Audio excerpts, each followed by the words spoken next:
변동폭 확대 구간이라고 부르는 거고, 뭐가 필요합니까? 시간이 필요합니다. 이거를 채널 혹은 밴드라는 걸로 정의한 다음에 최근 변동성에 기반해서 계산한 상단과 하단을 돌파한 거죠. 네, 안녕하십니까 여러분. 여기에 있는 이 변동성 클러스터링이라는 이유가 있어요. 이거를 제가 한번 별표를 치겠습니다. 우리가 변동성 클러스터링이라고 하는 증상이 있는데, 이것 때문에 추세장이라고 하는 게 있고, 그리고 박스권 장세라고 하는 게 있다 얘기를 합니다. 이 변동성 클러스터링이라고 하는 건 뭐냐면요, 장의 변동폭은 일정 기간 동안 유지되는 경향이 있다 라는 얘기입니다. 시장이 여기 있는 게 차트상 일봉 차트인데, 예를 들어서 여기 있는 게 고가고요, 여기 있는 게 저가입니다. 보면은 고가와 저가 있죠. 예를 들어서 보시면 이때 변동성이 확 커졌죠. 어떻게 되느냐? 그러면 이게 커진 상태로 계속 유지가 돼요. 이게 변동폭 확대 구간이라고 부르는 거고, 여기 아까 봤던 것처럼 변동폭이 갈수록 줄어들죠. 이걸 저희가 변동폭 축소 구간이라고 합니다. 시장에서 변동성은 한 번 커지면 커진 상태로 계속 유지가 되고, 그리고 한 번 작아지면 작아진 상태로 계속 유지가 된다 라고 하는 게 변동성 클러스터링이라고 부르는 개념입니다. 이 변동성 클러스터링이라고 하는 건 대체 왜 생기느냐? 변동폭이 축소되었다는 건 뭔 뜻일까요? 이거는 시장에 뚜렷한 뉴스가 없다는 거고요. 그러니까 시장에서 움직이는 폭이 작겠죠. 그리고 거래량이 많이 없다는 뜻입니다. 즉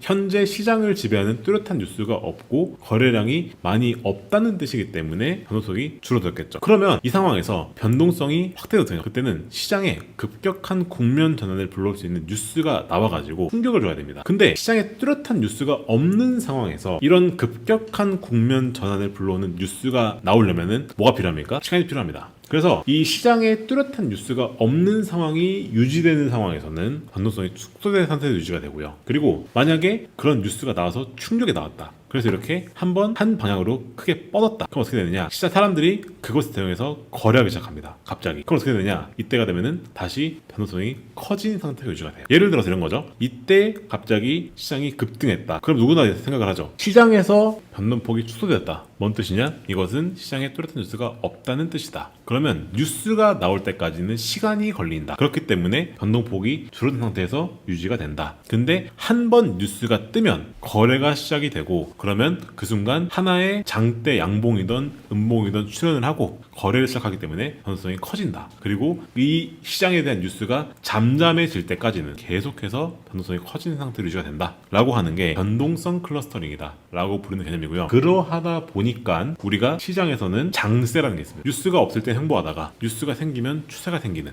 이것도 사실상 시장의 심리와 연관이 있고, 이것 자체가 어떻게 보면 시장 자체에 대한 메커니즘과 연관이 있는 거죠. 그래서 우리는 항상 추세장일 때랑 횡보장일 때를 둘 다 대비해야 돼요. 왜냐? 시장이 둘 중 하나거든요. 추세이거나 횡보이거나. 그리고 이것은 심리와 연관이 있고, 이게 마켓 자체의 네이처, 즉 마켓 자체가 그렇게 되어 있기 때문에 우리는 항상 추세랑 횡보를 쪼개 생각해야 되고, 그래서 그 두 가지 장세에서 둘 다 돈 벌 방법을 찾아야 한다는 겁니다. 우리가 배웠던 전략 중에서 이동평균선에 기반한 전략, 그거는 저희가 추세 추종 매매다 라고 저희가 불렀었고요. 횡보장에서는 우리가 어떤 전략을 써야 되는가 라고 물어봤었을 때, 그때는 우리가 뭘 쓸 수 있냐? 여기에 있는 채널과 밴드 기반의 전략을 쓸 수 있다. 최근에 변동폭이 일정 기간 유지되는 특징을 보인다. 그것도 다 논리가 있어요. 어떤 특정한 뉴스가 없는 상황에서는 변동성이 낮고, 뉴스가 존재하는 상황에서는 변동폭이 커진다. 그러면 이 뉴스가 없는 구간에는 변동폭이 일정하다는 가정을 세울 수가 있죠. 그래서 우리가 이 변동폭이라고 하는 거를 구해가지고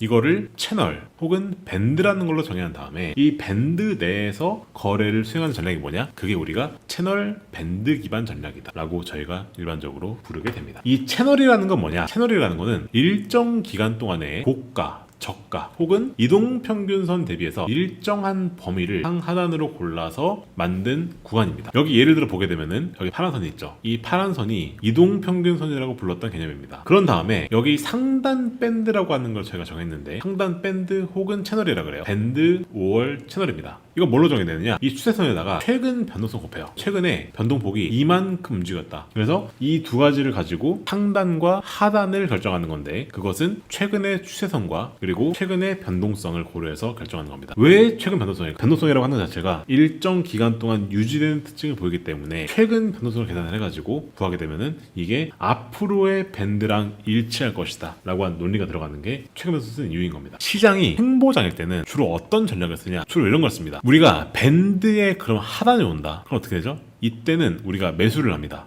왜냐? 시장이 횡보하니까 변동성이 적으니까 다시 원래대로 복귀할 가능성이 크다는 거죠. 뚜렷한 뉴스가 없으니까 사람들이 거래를 많이 안 할 거고 가격이 많이 안 움직일 것이다. 그러니까 하단이었을 때 매수를 하고 만약에 상단으로 간다. 그러면 횡보장이니까 그렇게 크지 않죠. 가격이 크게 안 움직입니다. 그럼 어떻게 하느냐? 이때는 매도하는 겁니다. 그래서 하단에서 매수, 상단에서 매도, 하단 매수, 상단 매도 이런 식으로 전략을 짜는 게 우리가 횡보장에 쓸 수 있는 전략이에요. 그리고 반대로 시장의 투자장일 때 이때는 뭐냐면은 시장이 예를 들어서 이 밴드가 있는데 이 밴드를 봤더니 상단 밴드를 예를 들어서 강하게 돌파했다. 이건 뭘까요? 이거는 최근 변동성에 기반해서 계산한 상단과 하단을 돌파한 거죠. 돌파한 거니까 이건 뭐냐? 다시 추세가 살아났다. 즉 뭐냐? 다시 변동성이 확대되었다 라고 볼 수 있는 거거든요. 그럼 그때가 되면은 채널에 상단 돌파했죠. 그럼 어떻게 되느냐? 이때는 이거는 추세장이다 라고 판단하는 거예요. 그래서 다시 추세 수준 매매를 복귀하는 겁니다. 그러니까 밴드를 돌파했으니까 이거는 변동성이 다시 확대되는 시그널이다 라고 계산을 해서 이때가 되면은 다시 추세장 판단을 해가지고 다시 추세 수준 매매를 복귀하는 겁니다. 이때 매수를 해서 꺾일 때까지 보유한 다음 매도를 하는 거죠. 횡보장일 때, 즉 변동성이 줄어들었을 때 진입했다가 손절했다가 그걸 자주 하는 게 단점이었었는데 이제는 우리가 변동성이 일정하게 유지될 때 어떻게 하는 거죠? 그때는 밴드의 하단에서 매수하고 상단일 때 팔고 하단 매수, 상단 매도 그러다가 돌파했다. 어떻게 하는 거죠? 그때는 다시 매수를 해서 쭉 가지고 가는 그런 전략이 되는 거죠. 그래서 이렇게 되면은 추세점 매매 방법에서 횡보장까지 커버가 가능한 전략으로 업그레이드가 된 거죠. 근데 주의사항이 있습니다. 이러한 기법은 사실상 100% 없어요. 100%는 밴드의 폭을 보고 나서 이 밴드 폭 내에 갇혀서 움직이는 것 같다. 그리고 밴드 폭이 좁다라고 하면은 그거를 횡보장이라 판단을 하는데 근데 시장에서는 갑자기 충격을 줄 수 있습니다. 갑자기 예를 들어서 뭐 누군가 전쟁을 한대. 갑자기 예를 들어서 이스라엘이 이란 폭격을 했대. 하면은 사실 그런 것들은 말 그대로 급작스럽게 나오는 뉴스이기 때문에 그게 나오게 되면 갑자기 추세장으로 급 전환할 수가 있습니다. 그럴 수 있죠. 반대로 밴드를 강하게 돌파를 해가지고 추세라고 판단을 했는데 사실 그 뉴스가 생각보다 별게 아니었거나 혹은 사람들의 반응이 생각보다 그렇게 크지 않아가지고 다시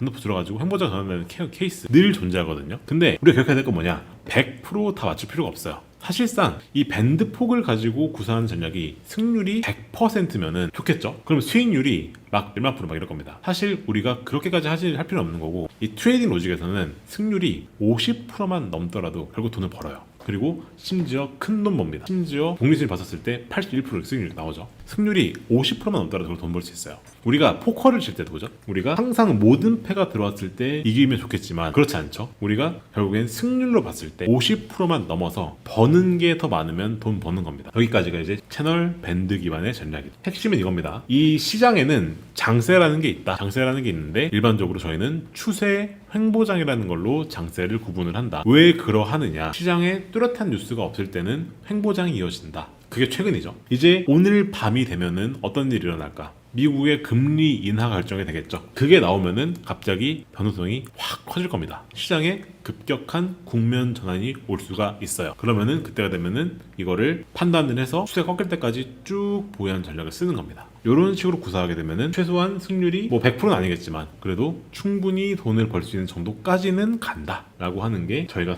볼 수 있는 핵심 내용이고 사실 이것 이상으로 복잡한 로직은 사실상 없습니다. 이게 추세 추종의 정석이다라고 우리가 볼 수 있는 그런 내용이다. 라고 보시면 되겠다는 겁니다. 몇 가지 인사이트가 있죠. 제가 말씀드린 내용은 딱 하나입니다. 사실상 투자자들의 심리를 보는 게 차트다 라고 말씀드렸습니다. 투자자들의 심리가 담겨있는 게 차트다 말씀을 드렸는데 사실 우리가 변동성 클러스터링이라고 하는 것도 뭐다? 다 투자자들의 심리와 연관되어 있다. 다 심리적인 내용인 겁니다. 그래서 차트라고 하는 건 기본적으로 투심을 보는 거고 이 투심이 횡보장이면은 시장이 사람들의 심리가 아직 방향성이 명확하지 않게끔 보고 있구나 라고 보는 거고 한 방향으로 쭉 간다 돌파한다 하는 건 뭐냐 사람들이 어떤 커다란 뉴스를 보고 나서 그쪽 방향으로 방향을 정했구나 라고 하는 거를 보는 심리와 연관되어 있다. 그래서 차트는 다 뭐다? 다 심리다 라고 하는 거를 여기에서도 우리가 알 수 있는 거고 그 내용을 여러분이 꼭 숙지했으면 좋겠다 말씀드리고 넘어가겠습니다. 감사합니다.